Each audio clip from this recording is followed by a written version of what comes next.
नाहीये. तर त्याच्यासाठी फक्त तुम्हाला एक अजून एक असं टाकायचं होतं की अँड फॉर्म लॉग इन टाकायचं होतं तुम्हाला शेवटी, बस एवढं करायचं आहे तुमच्यासाठी ते.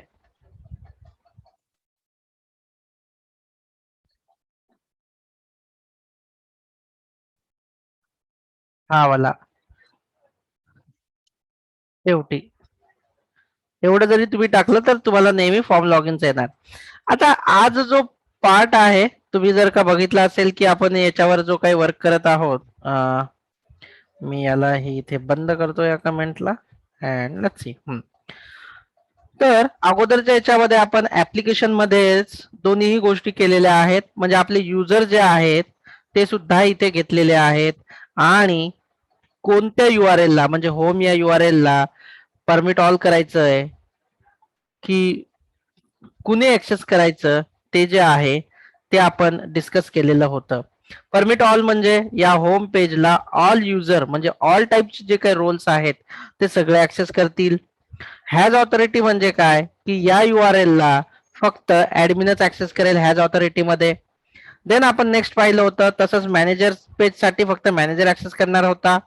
कॉमन साठी हॅज एनी ऑथॉरिटी मध्ये मल्टिपल रोल असलेले युजर जे आहेत, मॅनेजर रोल असो ऍडमिन रोल असो, हे सगळे ऍक्सेस करतील.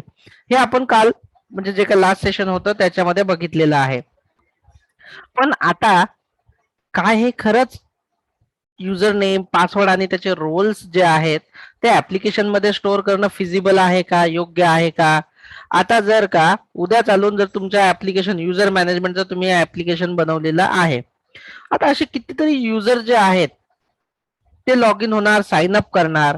मग त्याचं तुम्हाला ते बनवत बसायला एवढा वेळ आहे का, की प्रत्येक वेळेस नवीन युजर आले ऍप्लिकेशन मध्ये टाका, परत रिरन करा, तर हे फिजिबल नाही आहे बिलकुल. तर आपण काय करू शकतो की ह्यांचा जे काही डेटा आहे, जसं की user name, user password, user ID आणि युजर रोल, एक टेबल बनवायचा डेटाबेस मध्ये. एक टेबल बनवायचा आहे डेटाबेस मध्ये आणि त्याच्यामध्ये हे सगळे जे काही युजर आहेत त्या युजरची डिटेल्स टाकून घ्यायची. आणि आता इथे तुम्ही जर बघत असाल तर इथे जर तुम्ही बघत असाल तर ऑथ डॉट, मी जर असं केलं ऑथ डॉट इन मेमरी जे आहे, इन मेमरी इथे आले. माझी स्क्रीन दिसत आहे STS ची सगळ्यांना? प्लीज कन्फर्म करा. Shreya, Sudeep? Yes sir. Okay great.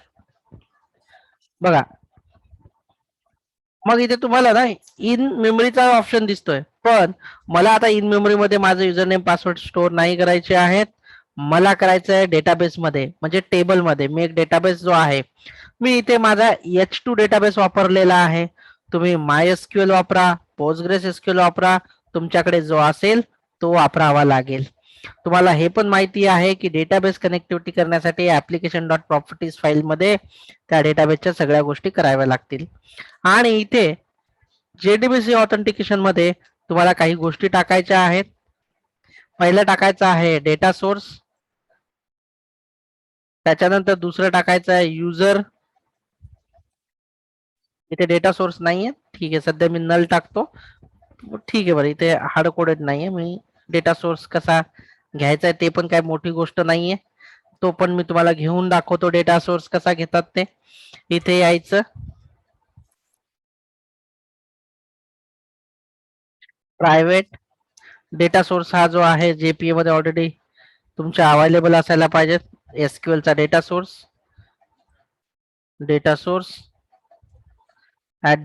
Auto wide करा. बघा इथे डेटा सोर्सही तुमचा आलेला आहे. डेटाबेस सोबत कनेक्टिव्हिटी करण्यासाठी, ते कनेक्शन घेण्यासाठी टेबल सोबत मी इथे डेटा सोर्सही घेतलेला आहे. आणि इथे युजर्स बाय युजर नेम, म्हणजे इथे तुम्हाला SQL ची क्वेरी लिहावी लागेल की युजरचा जो डेटा आहे तो कसा घ्यायचा. आता युजरचा डेटा कुठून येणार? मी असं बोललेलो आहे की तुम्हाला तो जो आहे एक टेबल क्रिएट करावा लागेल. टेबल केल्याच्या नंतर तुम्हाला हा जो कोड आहे त्याच्यानंतर as authority user authorities by user name query, झालं.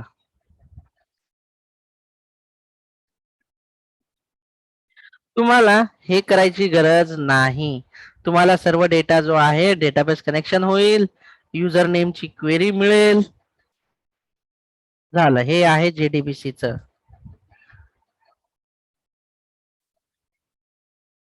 इथे मी लिहितो, इथे मी लिहितो to get to retrieve user, get user, to get user role. Query म्हणजे जी काय आपण क्वेरी लिहितो जावा याच्यामध्ये SQL मध्ये ती क्वेरी. तर इथे तुम्हाला ती क्वेरी अशी तयार करावी लागेल. बेसिक क्वेरी झालं. इथे तुमचं JDBC. आता तुम्ही जे काही तुमचा जो काही डेटाबेस असेल तो तुम्हाला इथे करावा लागेल. बस एवढं करायचं आहे तुम्हा सगळ्यांना. याची गरज नाहीये, याची गरज पडणार नाही. मग एवढं केलं की काम होऊन जाईल. पण तुम्ही जो आता प्रोजेक्ट केलेला आहे त्याच्यामध्येच करा, परत परत करण्याची गरज पडणार नाही. आणि तुम्हाला ते फॉर्म येत नाहीये तर फॉर्म न येण्याचं कारण म्हणजे की जर तो ऑटो नाही जर झाला तर तुम्ही असं and dot form log in जर टाकलं तरी तो फॉर्म तुमचा डिस्प्ले व्हायला लागतो. लॉग इन साठी तो विचारतो. तर ह्याची प्रॅक्टिस करा. आणि कोड फक्त एवढाच आहे. काय आहे? Auth dot JDBC authentication, database सोबत कनेक्ट करायचा म्हणून डेटा सोर्स. हा डेटा सोर्स कुठून आला? इथून आला. मग या डेटा सोर्स मध्ये डेटाबेस कोणता आहे, डेटाबेसचे टाईप कुठला आहे, URL काय, हे कुठून येईल? तर ही सगळी detail application dot properties file मधून येणार आहे, जी तुम्हाला कॉन्फिगर करायला शिकवलेलं आहे ऑलरेडी. ही क्वेरी साधी तुमची SQL क्वेरी लिहायची आहे. ही पण तुमची साधी SQL क्वेरी लिहायची आहे. पण मग हा टेबल कोणता आहे? तर युजर डिटेल नावाचा किंवा युजर्स नावाचा टेबल तुम्हाला तयार करावा लागेल. तर चला मी तुम्हाला स्टेप्स लिहून देतो सगळ्या एका ठिकाणी. मी नोटपॅड प्लस प्लस वर लिहून देतो, तुम्ही हे परफॉर्म करा.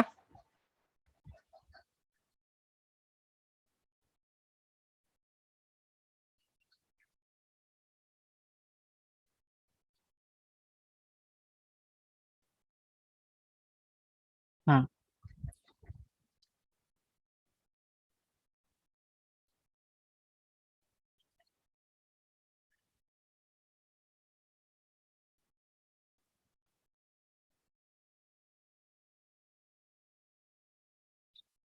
त्याच्यामध्ये एक नवीन गोष्ट जी आहे ती मी तुम्हाला दाखवून देतो. नवीन काय आहे याच्यामध्ये? Station JDBC authentication. याच्यामध्ये काय करायचं आहे? स्टेप 1, तुमच्याकडे ऑलरेडी प्रोजेक्ट आहे त्याच प्रोजेक्ट मध्ये करा. त्याच्यामध्ये ऍड डिपेंडन्सीज. कुठल्या कुठल्या डिपेंडन्सीज ऍड करायच्या आहेत? तर सगळ्यात अगोदर डेटा JPA ही डिपेंडन्सी ऍड करा. स्प्रिंग बूट, डेटा JPA पेक्षा बूट डॉट स्टार्टर. डेटा JPA जर घ्यायचं तर आपल्याला पुढे डेटा JPA घ्यायचं आहे म्हणून हे घेऊन ठेवा, पण सध्या याची गरज नाहीये. आता जर का गरज आहे ती आहे, तुम्ही कोणता डेटाबेस वापरताय? MySQL असेल तर MySQL ड्रायव्हर वापरा. जर तुम्ही H2 वापरत असाल, MySQL /Postgres /H2 यापैकी जे ड्रायव्हर वापरत असाल ते तुम्ही वापरा. पण डेटा JPA पण यूज करून घ्या. बस एवढं इनफ आहे तुमच्यासाठी. देन ऍप्लिकेशन दुसऱ्या स्टेप मध्ये तुम्हाला काय करायचं? स्टेप 2 मध्ये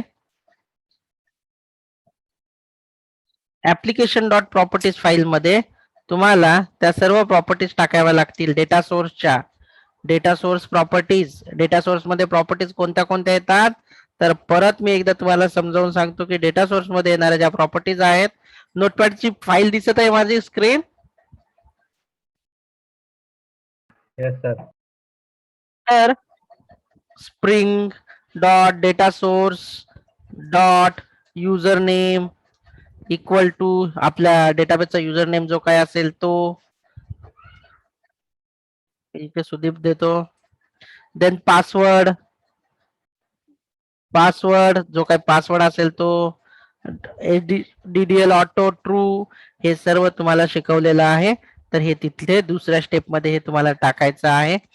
तिसऱ्या स्टेप मध्ये तुमच्याकडे कुठल्याही प्रकारची एंटिटी अवेलेबल नाहीये, त्याच्यामुळे तुम्हाला टेबल क्रिएट करण्यासाठी क्रिएट एसक्यूएल स्क्रिप्ट, तर तुम्हाला क्वेरी तयार करावी लागेल अशी एक, याला क्वेरी असं म्हणतो. तर एक तयार करा, क्रिएट टेबल, जो काही डेटाबेस असेल त्याच्या आतमध्ये जाऊन क्रिएट टेबल युजर, मी डिटेल्स नावाचा तयार करतो.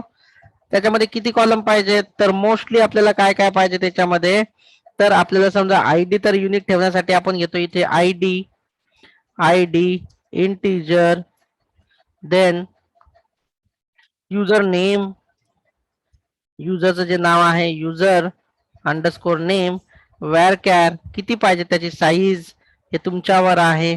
देन त्याच्यानंतर युजरचा जो पासवर्ड आहे तो तुम्ही पासवर्ड देऊ शकता. कॅर ठेवतोय मी, तुम्हाला जेवढा पासवर्ड द्यायचा तेवढा पासवर्ड द्या. त्याच्यानंतर मी थोडं एका खाली एक घेतो जेणेकरून तुम्हाला रीडेबल फॉर्मॅट मध्ये वाटेल थोडस.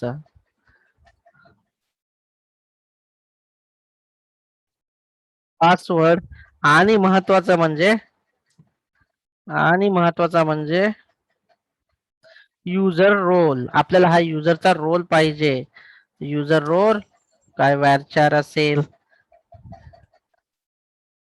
व्यारचार असेल 99, आणि जर इनेबल असेल का, इनेबल म्हणजे हा डिझेबल तर नाही केला, इनेबल इंटिजरच घ्या. जर का 0 असेल तर तो डिझेबल आणि 1 असेल तर इनेबल असं ठेवूया. बस हा टेबल तयार करा. त्याच्यामध्ये आणि स्प्रिंग सिक्युरिटी जे असते त्याच्यामध्ये आपण कधीही डेटाबेस मध्ये साधा पासवर्ड, आपण रिडेबल फॉर्मॅट मध्ये पासवर्ड ठेवत नाही. उदाहरणार्थ असं वाचता येईल जसं वेलकम @123 किंवा सुदीप असं ठेवत नाही. आपल्याला काय करावं लागतं, आपल्याला हा सर्व डेटा टाकायचा आहे. आता टेबलमध्ये तुमचे जे काही युजर आहेत, स्टेप 4 मध्ये तुम्हाला डेटा इन्सर्ट करायचा आहे. याच्यामध्ये इन्सर्ट युजर्स डमी डेटा, तुम्हाला जो डेटा आवडेल तो. पण एक गोष्ट आहे की याच्यामध्ये पासवर्ड, प्लेन पासवर्ड ठेवत नाहीत. तर मग आता मी इथे इन्सर्टची क्वेरी पण लिहून देतो. इन्सर्ट टेबलचं नाव काय आपल्या, इनटू टेबलचं नाव युजर डिटेल्स व्हॅल्यूज, त्यांच्यामध्ये डेटा कॉलमची नावं न घेता मी डायरेक्ट व्हॅल्यूज टाकून देतो. व्हॅल्यूज सेमीकॉलन, पहिली व्हॅल्यू जी आहे ती आयडी आहे, मी 101 घेतो. देन दुसरी जी आहे युजर नेम आहे, मी घेतो श्रेया. पासवर्ड जे आहे त्या असा आपण जर ठेवण्याचा प्रयत्न केला तर स्प्रिंग सिक्युरिटी किंवा सिक्युरिटीच्या याने चुकीचा असतो 100%. आपण असा रिडेबल फॉर्मॅट मध्ये पासवर्ड ठेवत नाही, त्याला इन्क्रिप्ट करतो. चला युजर रोल अगोदर घेऊया. युजर रोल आहे सपोज ऍडमिन, आणि इनेबल असेल तर 1 आणि डिसेबल केलेला असेल तर 0. तर असे रेकॉर्ड तुम्हाला टाकायचे आहेत, पण पासवर्ड मात्र असा नाही राहणार. पासवर्ड साठी तुम्हाला काय करावं लागेल, तर मी एक 3 लाईनीचा कोड तुम्हाला मी लिहून देतो. तसा पासवर्ड आपापल्या इथे जनरेट करा आणि टाका. STS मध्ये मी स्क्रीन शेअर करतो. तुम्हाला इन्क्रिप्टेड पासवर्ड जो आहे डेटाबेस मध्ये इन्सर्ट करायचा आहे, साधा नाही. तर त्याच्यासाठी काय करायचंय, मी साधा एक मेन क्लास, मेन मेथड मध्ये घेतो. इथे बघा मी काय केलं, bcrypt नावाचा एक क्लास आहे, पासवर्ड इनकोडर. याचं काय, तुम्हाला जे काय ऑब्जेक्ट घ्यायचा तो घ्या, इक्वल टू न्यू ऑब्जेक्ट बनवा. आणि bcrypt password dot encode Shreya @123 जे काय असेल ते. ठीक आहे. आणि हा रिटर्न करेल एन्कोडेड पासवर्ड. एन्कोडेड पासवर्ड बघा कसा दिसतो. रिडेबल आहे का चेक करा. मी इथे एक्झिक्यूट करतो याला. एनकोड रन करतो तर बघूया आता पासवर्ड काय आहे याचा ते. एकदा याला एक्झिक्यूट करूया. Right click. बघा मोजून 3 लाईनचा कोड आहे. पहिला ऑब्जेक्ट क्रिएट केला bcrypt पासवर्ड. हा क्लास डिफॉल्ट क्लास आहे स्प्रिंग सिक्युरिटी मध्ये. दुसरा आहे त्या ऑब्जेक्टची डॉट इनकोड मेथड आणि कशाला इनकोड करायचं आहे तर हा आहे मला इनकोड करायचा आहे. आणि तिसरा इनकोड दाखवण्यासाठी.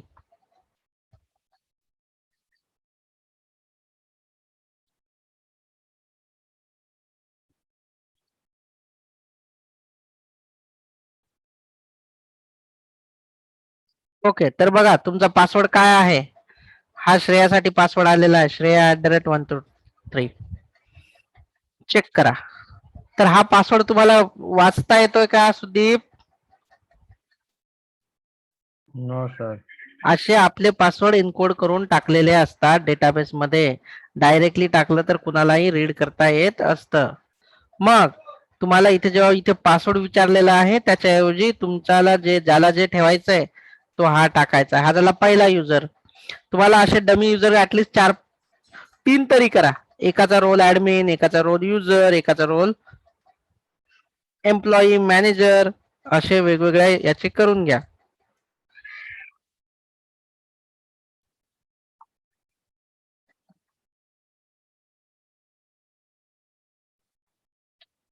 पासवर्ड वेगवेगळे ठेवा म्हणजे तुम्हाला सवय होईल तो इन्क्रिप्शन करायची.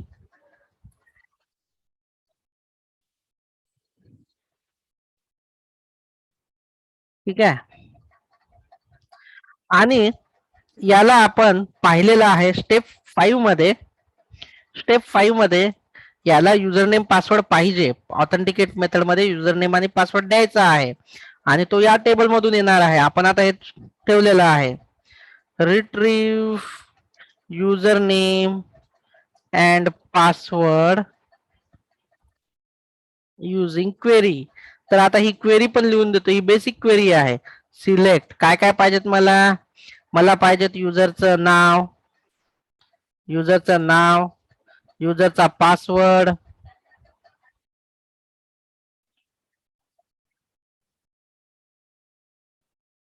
युजर डायरेक्टली आहे वाटतं पासवर्ड हे पाहिजेत मला पहिल्यांदा ऑथेंटिकेट करण्यासाठी की माझा हा जो युजर नेम आणि पासवर्ड आहे की नाही. ठीक आहे. तर त्याच्यासाठी तुम्हाला हे करायचं आहे. इज वेअर फ्रॉम टेबलचं नाव तुमच्या user details where user details त्या कॉलमचं नाव युजर नेम इक्वल टू इथे तुम्ही देणार आहात क्वेश्चन मार्क. असा युजर नेम नावाने तुम्ही हे सगळं घेणार आहात. युजर नेम पासवर्ड मिळेल कशाने युजर नेमने. हा जो आहे हा रन टाइमला भेटेल आपल्याला म्हणजे युजर टाकेल किंवा आपल्याला जो पाहिजे त्या युजरचा डिटेल्स येईल. ठीक आहे. ही क्वेरी तुम्हाला कुठे वापरायची आहे. ही जी क्वेरी आहे ही क्वेरी तुम्हाला तुमच्या त्या user find by user name मध्ये तिथे वापरायची. स्टेप 6 मध्ये तुम्हाला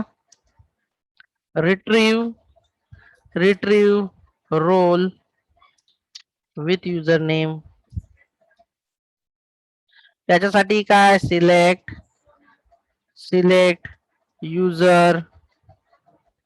युजर नेम युजर रोल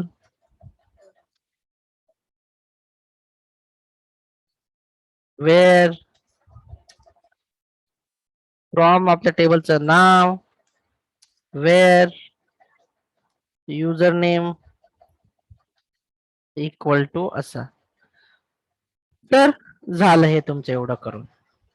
तर तुम्हाला एवढी प्रक्रिया आत्ता करून घ्यायची आहे. क्लिअर आहे की आपण जेडीबीसी ऑथेंटिकेशन म्हणजे काय, की युजर नेम पासवर्ड आपण ऍप्लिकेशन मध्ये स्टोअर करण्याऐवजी आपण एक टेबल तयार करणार आपल्या प्रोजेक्ट मधल्या डेटाबेस मध्ये, आणि त्याच्यामध्ये जेवढे काही नवीन युजर्स आहेत ते आपण स्टोअर करणार आहोत, किंवा जसं घ्यायचं तसं घेणार आहोत, कशाही पद्धतीने आपण करू शकतो. आणि तिथून आपण तो डेटा रीड करणार युजर नेमचा, पासवर्डचा, आणि दुसऱ्या याच्यामध्ये ऑथॉरिटी काय आहे ते चेक करण्यासाठी आपण करणार आहोत.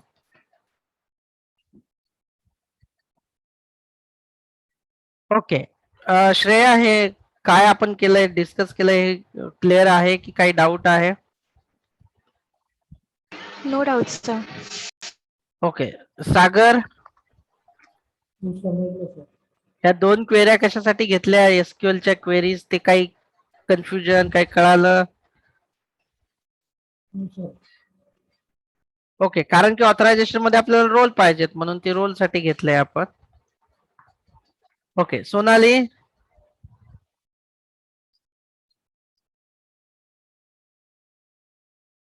ओके ठीक आहे. सुदीप, काय विचारायचंय तुला याच्यामध्ये? No sir. म्हणजे थोडस प्रॅक्टिस कर, नाही आलं तर मला सांग, आपण करूया. ठीक आहे, हो सर. चालेल. चलो, थँक्यू गाईज. एवढी प्रॅक्टिस करून घ्या. आपल्याला उद्या मी पूर्ण तुम्हाला करून दाखवतो. हे मोस्टली करून आपण उद्या JWT टोकनचं घेणार आहोत, याच कंटिन्युशनचा पार्ट. ठीक आहे, थँक्यू.